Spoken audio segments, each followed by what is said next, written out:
Somos Pauli y Caro. Nos invitaron un poquito a poder compartirles nuestra historia, nuestra experiencia, para, como decía Valen, iluminar esta pregunta que nos convoca, que es lo humano en el ser humano. Y para mí la presencia de Pauli acá, simplemente su presencia, tiene toda la respuesta, ¿no? Pero bueno, en realidad pensé poder comenzar antes de contarles como concretamente, ¿no?, quiénes somos, cómo nos conocimos, sobre nuestra relación. Poder empezar, está tirando besos a todos. Poder empezar con una pregunta que me hicieron en algún momento a mí, que me ayudó a empezar como a penetrar en esto que para mí es un misterio, ¿no? Esto de ser humano. Y recuerdo que un día, hace muchos años, charlando con un sacerdote con el que me encontraba, apenas había conocido a Pauli, eran los primeros tiempos.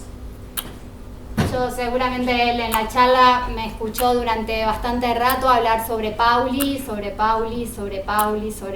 no paraba de hablar de Pauli. Y en un momento me detuvo y muy tranquilo él, como si me estuviese haciendo una pregunta de nada, me dijo: Caro, ¿qué pasaría si vos fueses Pauli? Pero los invito como a poder dar un pasito más. ¿Y qué fue lo que Pauli me empezó a invitar? Que podamos mirar a Pauli y que nos sirva como espejito, ¿no? Y poder contactar en cada uno de nosotros, ahora, en este momento, esos lugares adentro nuestro que son pequeñitos, que son vulnerables, frágiles, que quizás están atravesando alguna experiencia de dolor, que no se entienden, que no saben, pero que están vivos adentro nuestro, pero habitualmente ocultos. No nos animamos a mostrarlos. Y Pauli tiene un don, que yo siempre digo, el don de no poder ocultarse. Está acá con nosotros, siendo 100% honesta. Entonces los invito a poder escuchar un poquito nuestra historia, partiendo todos desde ahí, desde esa humanidad en común.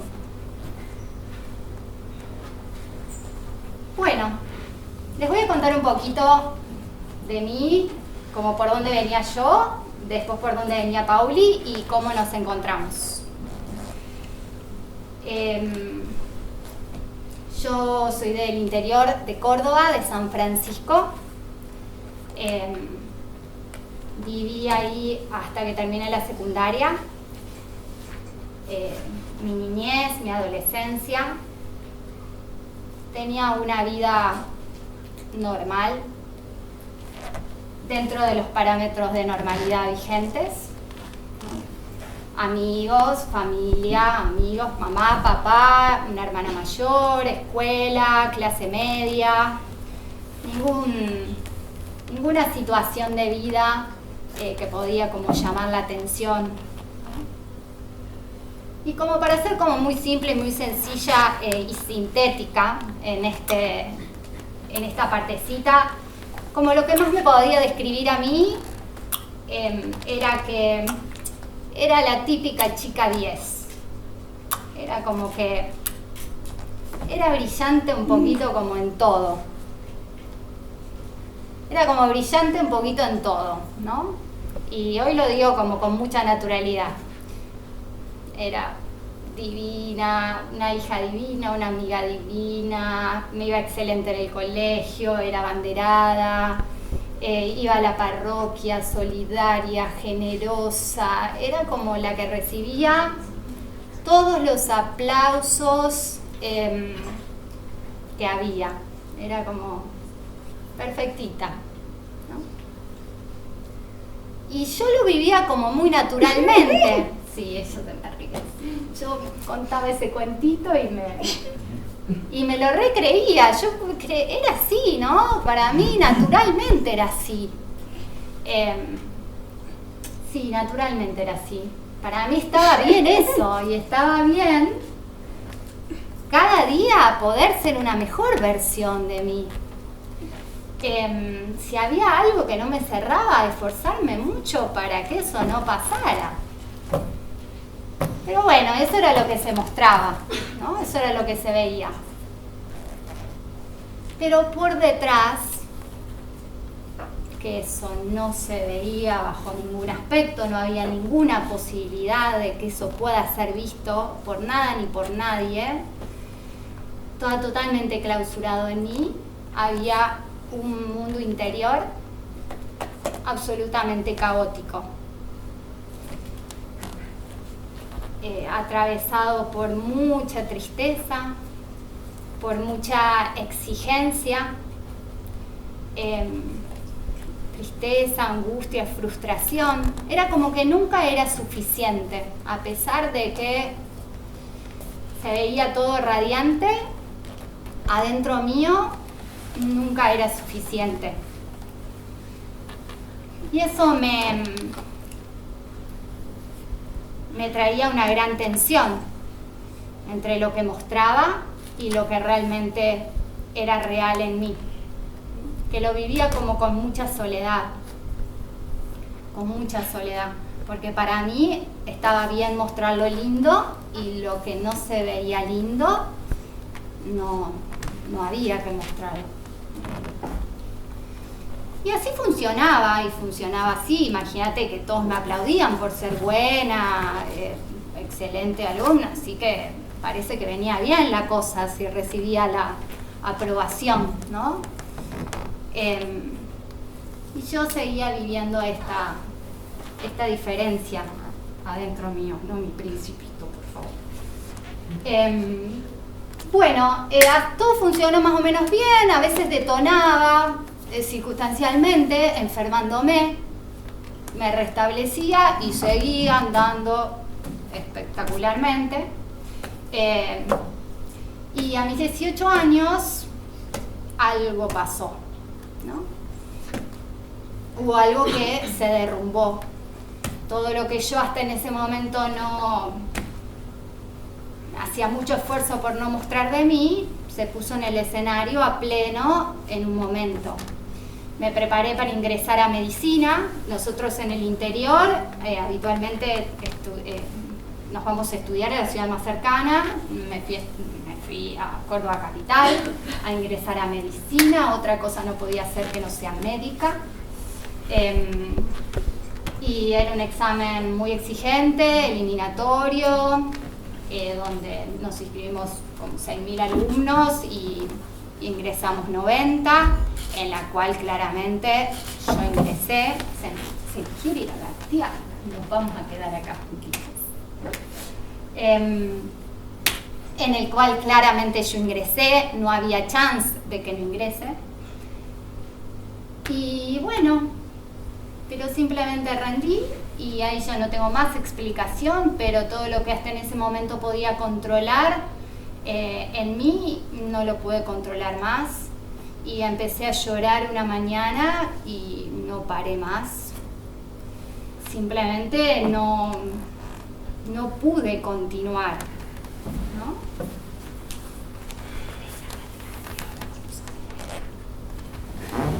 Ella a veces se da vuelta y se pone a gatear por todos lados. Y no pude continuar.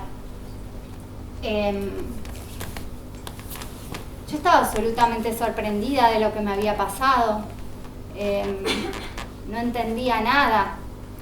era desconocerme absolutamente, porque yo hasta en ese momento estaba algo frágil en mí, algo que no pudiese, no jugaba en mi vida. Y en ese momento no podía hacer nada con eso. Y ahí a mis 18 años empecé todo un proceso personal en donde me tuve que hacer cargo de lo que me estaba pasando porque no podía continuar básicamente. Era inevitable, me hacía cargo. Y ahí empecé todo un proceso personal, de búsqueda, terapéutico, espiritual, como si fuese un problema a resolver, ¿no? Yo tenía que volver a poder, yo tenía que volver a armarme, yo tenía que volver a ser lo que era. Eso era una cosa absolutamente rota que no calificaba frente a mis parámetros. Y ahí estuve durante muchos años con mucho esfuerzo por poder volver a armarme, ¿no? Y parecía que el escenario se había armado de nuevo, me fui a otra carrera, me fui de Córdoba Capital, me vine a vivir a Buenos Aires. Hice muchos movimientos y muchos pasos que me permitieron volver a armar como un escenario que más o menos parecía florido, ¿no? Pero había algo en mí que volví a dejar oculto y que yo sentía adentro que algo no estaba bien, no cerraba. Nada me satisfacía. Parece que era una búsqueda de buscar y no encontrar.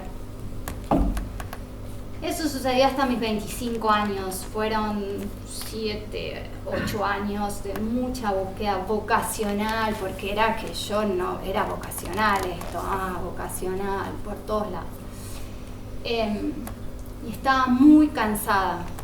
Ya era como, dale, estás mal hecha, tipo, no, ¿qué pasa? ¿No? Estaba enojada conmigo, estaba cansada, veía también cronológicamente que otros iban armando y encontrando y parecían sentirse bien, plenos en lo que iban, ¿no? Y yo era un signo de interrogación. Y bueno, y a mis 25 años decido, más conscientemente, de volver a desarmar el escenario, ¿no? Esta vez no es que la vida me sacó del juego y me noqueó, sino que yo dije, desarmemos de nuevo este escenario florido, muy exitoso, podía seguir creciendo profesionalmente, había llegado al lugar donde había buscado, querido, todo. Era como volverme a bajar del trencito y decir, se volvió a armar de otra manera la misma dinámica. Y ahí con el sacerdote con el que charlaba en aquel momento, era otro del cual me hizo la primera pregunta, yo le dije que me quería ir a hacer una experiencia de voluntariado, moverme de mi casa, iba a renunciar a mi trabajo, todo, y me quería ir. Ya estaba viviendo en Buenos Aires hace bastante.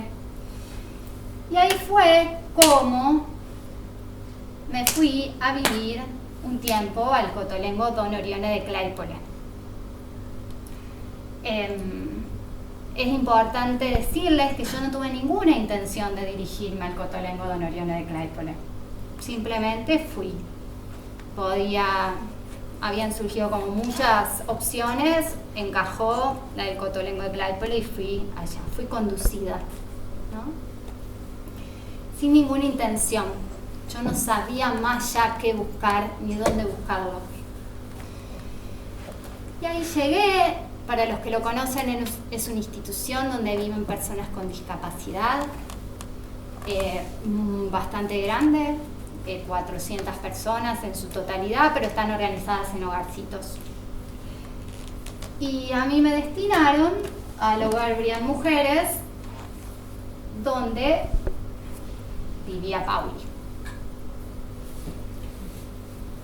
Y ahí me voy a detener un poquito para contarles sobre Pauli, cómo Pauli llegó al hogar y después cómo nos encontramos. ¿Qué sabemos de la Pauli? ¿Qué le vamos a contar de vos? Sabemos que Pauli, no hay mucha información sobre la historia de Pauli. Sabemos que nació en Capital Federal, que es porteña, que nació en un hospital público de Capital Federal. No sabemos qué pasó con su mamá, con su papá, ni con sus familiares. No hay referencia de nadie de su familia. Y de ahí, del hospital, directamente fue a la casa cuna. Nace un 24 de diciembre, de regalito de Navidad.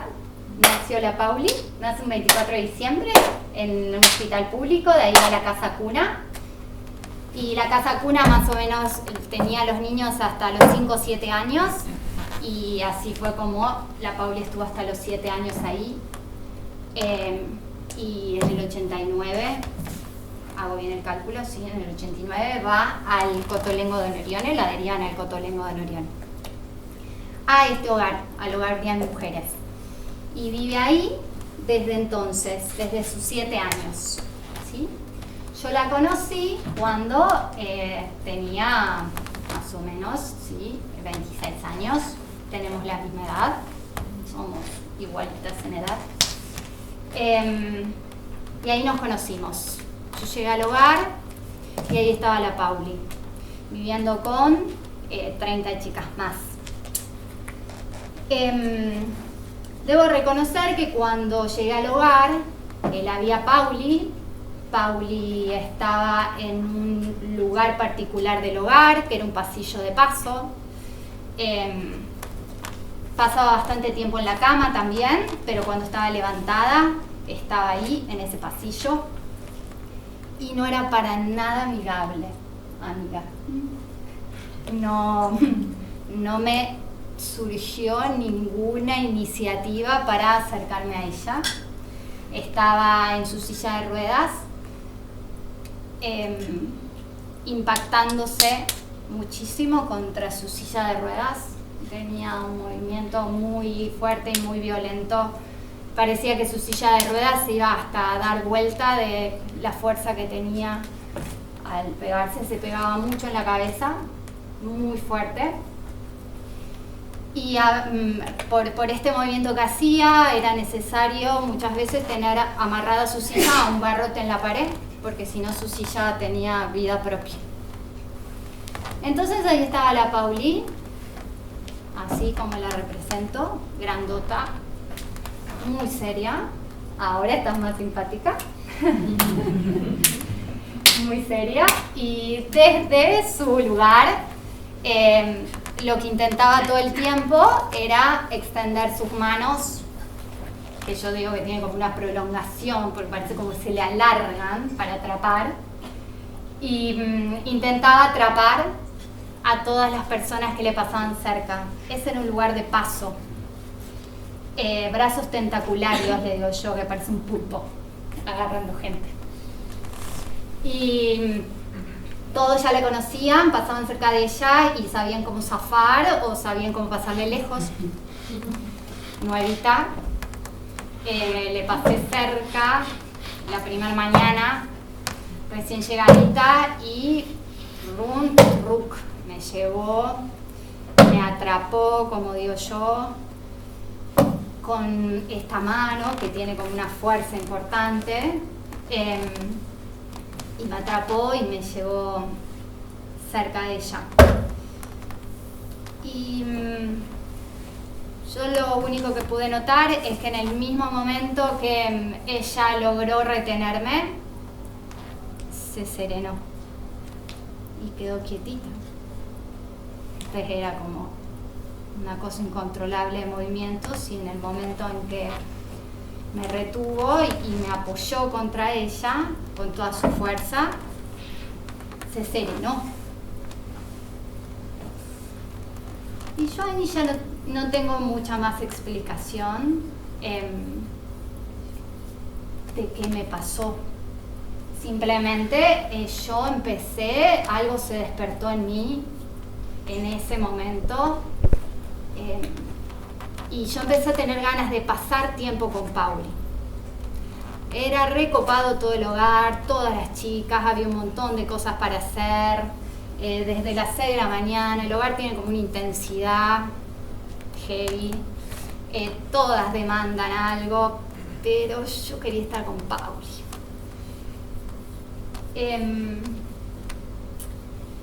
Y ahí me quiero detener un poquito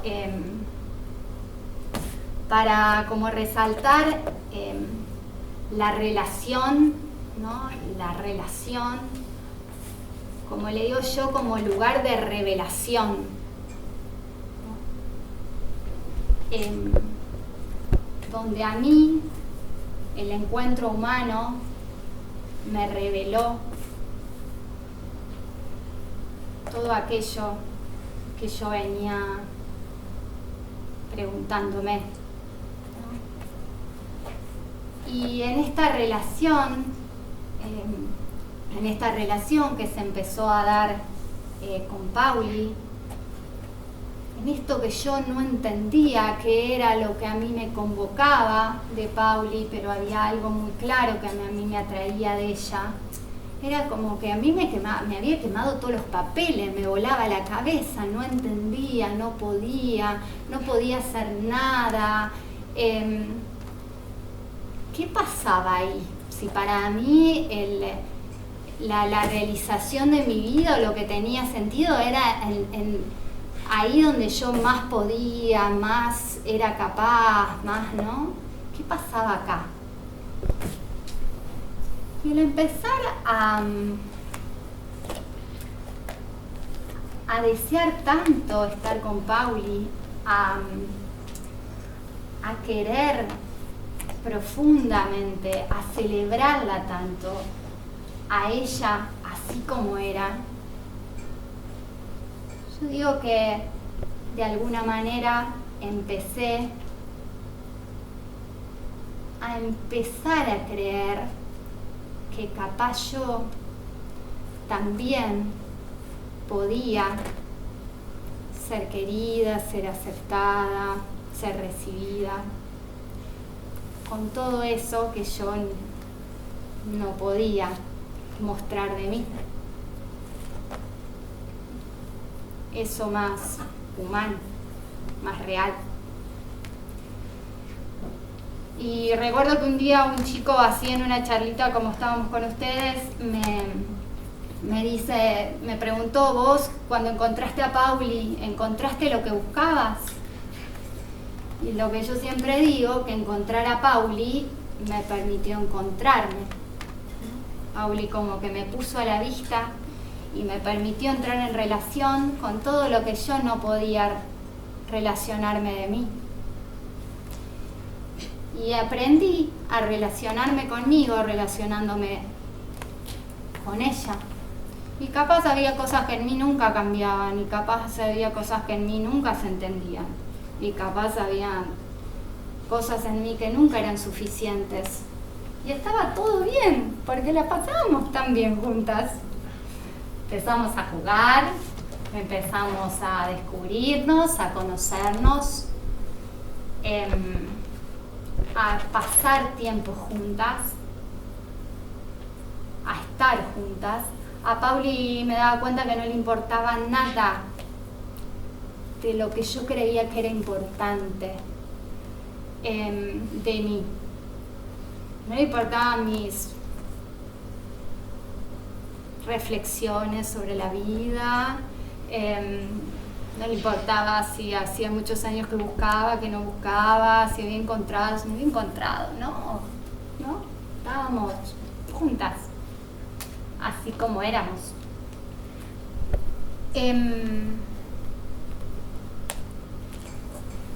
Y ahí lo que pasa como en una relación, cuando uno descubre a alguien valioso, yo empecé a tener como muchas ganas que te conozca todo el mundo, porque era re copado conocerte. Y que la conozca mi familia, que la conozcan mis amigos y que conozca mi casa. Y bueno, y empezamos esta relación de amistad.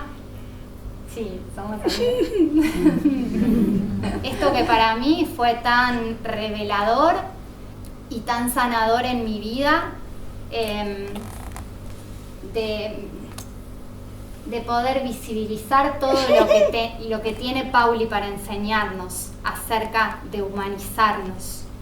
Y que a veces tenemos tanto miedo por lo menos yo tenía tanto miedo de entrar en contacto con todos esos lugares en mí, porque parece como que no tienen buena prensa, ¿no? Estamos atravesados por una cultura donde hay que ser fuerte, hay que poder, hay que ser autónomo, ¿no?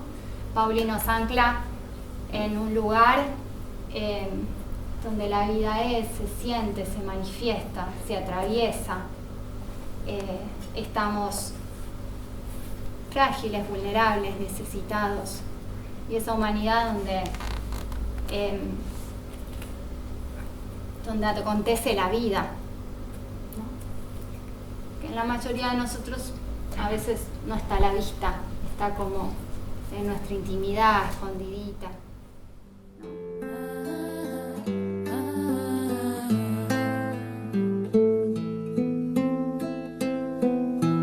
¿Quién escucha a quién cuando hay silencio? ¿Quién empuja a quién si uno no anda? ¿Quién recibe más al darse un beso? ¿Quién nos puede dar lo que nos falta? ¿Quién enseña a quién a ser sincero? ¿Quién se acerca a quién nos da la espalda? ¿Quién cuida de aquello que no es nuestro? ¿Quién devuelve a quién la confianza? ¿Quién libera a quién del sufrimiento? ¿Quién acoge a quién en esta casa? ¿Quién llena de luz cada momento? ¿Quién le da sentido a la palabra? ¿Quién pinta de azul el universo? ¿Quién con su paciencia nos abraza? ¿Quién quiere sumarse a lo pequeño?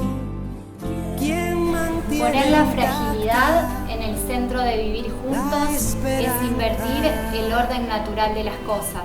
Es comenzar por confesar una falta y reconocer que el otro, tan frágil como pueda parecer, es portador de una riqueza única. ¿Quién está más próximo